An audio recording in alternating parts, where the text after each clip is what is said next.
ನಮಸ್ಕಾರ ಎಲ್ರಿಗೂ. ಅರಿಯಿತು ಮನವು ಸಂಚಿಕೆಗೆ ಸ್ವಾಗತ. ಇಂದು ನಾವು ಯಾವ ಹಳೆಯ ಆಚಾರ ಹೊಸ ವಿಚಾರ ಮತ್ತು ತಾರ್ಕಿಕತೆಯೊಂದಿಗೆ ನಮ್ಮ ಮುಂದೆ ಬರುತ್ತೆ, ಬನ್ನಿ ನೋಡೋಣ. ಬಾಳೆ ಎಲೆ ಮೇಲಿನ ಊಟ ಏಕೆ ಶ್ರೇಷ್ಠ? ಸೊ ನಮ್ಮಲ್ಲಿ ಫಂಕ್ಷನ್ಗಳಾದಾಗ, ಯಾವುದೇ ಹಬ್ಬ ಹರಿದಿನ ಸಮಾರಂಭಗಳು, ಇಂಥ ಸಮಯದಲ್ಲೆಲ್ಲ ಬಾಳೆ ಎಲೆಗಳಲ್ಲಿ ಊಟ ಮಾಡೋದು ಸರ್ವೇ ಸಾಮಾನ್ಯ. ಇದರಿಂದೇನು ಏನಾದ್ರೂ ಕಾರಣ ಇದೆಯಾ? ಸೈಂಟಿಫಿಕ್ ರೀಸನ್ ಇದೆಯಾ? ನಮ್ಮ ಆರೋಗ್ಯ ಲಾಭ ಏನಾದ್ರೂ ಇದೆಯಾ? ಬನ್ನಿ ತಿಳ್ಕೊಳ್ಳೋಣ. ಕೆಲ ಸಂಪ್ರದಾಯಸ್ಥರು ಪ್ರತಿದಿನ ಬಾಳೆ ಎಲೆಯ ಮೇಲೆ ಊಟ ಮಾಡುತ್ತಾರೆ. ಅವರು ಊಟಕ್ಕೆ ಸ್ಟೀಲ್ ಪ್ಲೇಟ್ ಬಳಸುವುದಿಲ್ಲ. ದಕ್ಷಿಣ ಭಾರತದ ಎಲ್ಲಾ ರಾಜ್ಯಗಳಲ್ಲೂ ವಿಶೇಷ ದಿನಗಳಲ್ಲಿ ಬಾಳೆ ಎಲೆಯನ್ನೇ ಊಟಕ್ಕೆ ಬಳಸುವುದು ಸಂಪ್ರದಾಯ. ಹಿಂದೂಗಳಲ್ಲಿ ಪುರೋಹಿತರಿಗೆ ಯಾರೂ ತಟ್ಟೆಯಲ್ಲಿ ಊಟ ಬಡಿಸುವುದಿಲ್ಲ. ಬಾಳೆ ಎಲೆಯನ್ನೇ ಧಾರ್ಮಿಕ ಕಾರ್ಯಗಳಲ್ಲಿ ಬಳಸಲಾಗುತ್ತದೆ. ಇದರ ಹಿಂದಿರುವ ವೈಜ್ಞಾನಿಕ ಕಾರಣವೆಂದರೆ ಬಾಳೆ ಎಲೆಯಲ್ಲಿ ಊಟ ಮಾಡುವುದರಿಂದ ಉಂಟಾಗುವ ಆರೋಗ್ಯ ಲಾಭಗಳು ಹಾಗೂ ಪರಿಸರ ರಕ್ಷಣೆ. ಬಾಳೆ ಎಲೆಯಲ್ಲಿ ಆಂಟಿ ಆಕ್ಸಿಡೆಂಟ್ಗಳು ಹೆಚ್ಚಿರುವುದರಿಂದ ಅದನ್ನು ಬಳಸಿದರೆ ನಮ್ಮ ದೇಹದಲ್ಲಿ ರೋಗ ನಿರೋಧಕ ಶಕ್ತಿ ಹೆಚ್ಚುತ್ತದೆ.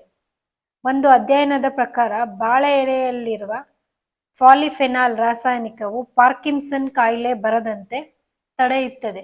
ಅಂದ್ರೆ ಮೆಮೊರಿ ಲಾಸ್ ಕಡಿಮೆ ಆಗೋದನ್ನ ತಡೆಯುತ್ತದಂತೆ.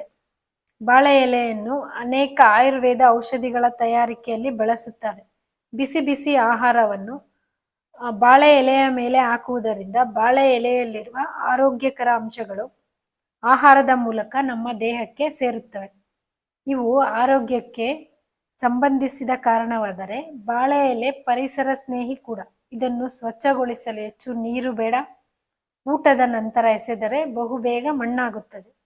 ಆದರೆ ಪ್ಲಾಸ್ಟಿಕ್ ತಟ್ಟೆ ಪರಿಸರಕ್ಕೆ ಮಾರಕ. ಸ್ಟೀಲ್ ತಟ್ಟೆ ತೊಳೆಯಲು ಹೆಚ್ಚು ನೀರು ಬೇಕು. ತೊಳೆದ ಮೇಲೂ ಅದು ಕೀಟಾಣುಗಳಿಂದ ಸಂಪೂರ್ಣ ಮುಕ್ತವಲ್ಲ. ಬಾಳೆ ಎಲೆ ಬಳಸುವುದಕ್ಕೆ ಇನ್ನೊಂದು ಕಾರಣವೆಂದರೆ ಅತಿಥಿಗಳಿಗೆ ಹೊಟ್ಟೆ ತುಂಬ ಊಟ ಬಡಿಸುವಷ್ಟು ಜಾಗ ಸಿಗಲಿ ಎಂಬುದು. ತಟ್ಟೆಯಲ್ಲಿ ಅಷ್ಟು ದೊಡ್ಡ ಜಾಗ ಸಿಗುವುದಿಲ್ಲ ಮತ್ತು ಪದೇ ಪದೇ ಬಡಿಸಬೇಕಾಗುತ್ತದೆ. ನೋಡಿದ್ರಲ್ಲ, ನಮ್ಮ ಹಿರಿಯರು ಎಷ್ಟೆಲ್ಲ ಯೋಚನೆ ಮಾಡಿ ಕೆಲವು ಆಚಾರಗಳನ್ನ ದಿನನಿತ್ಯ ನಾವು ಬಳಸುವಂತೆ ಆಚರಣೆಗೆ ತಂದಿದ್ದಾರೆ. ಸೊ ಸಾಧ್ಯ ಆದಷ್ಟು ನಾವು ಅವುಗಳನ್ನ ಪಾಲಿಸ್ಕೊಂಡು ಅದರಿಂದ ಸಿಗೋ ಆರೋಗ್ಯ ಲಾಭಗಳನ್ನ ಪಡ್ಕೊಳ್ತಾ ಹೋಗೋಣ. ಧನ್ಯವಾದಗಳು.